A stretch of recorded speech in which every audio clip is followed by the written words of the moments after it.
A new warning from the CDC about a potential risk for new cases of mpox to surge this summer. We're coming up on Pride Week right now when there are a lot of celebrations within our populations that are at highest risk for getting mpox. And we don't want to see a month-long celebration turn into a tragedy. Mpox is a viral disease that spreads through close contact. It can infect anyone, but in the 2022 outbreak, infections were mostly among men who have sex with men.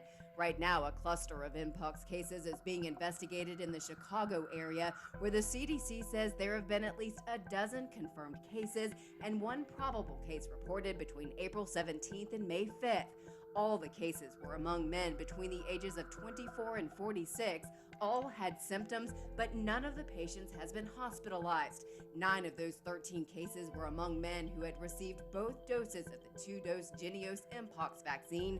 4 of the men had recently traveled to New York, New Orleans, and Mexico.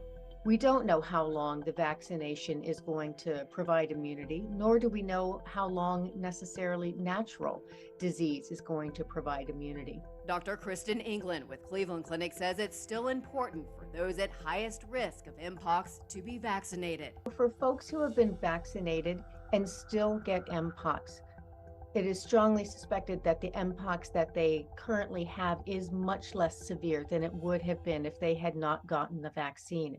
For Health Minute, I'm Mandy Gaither.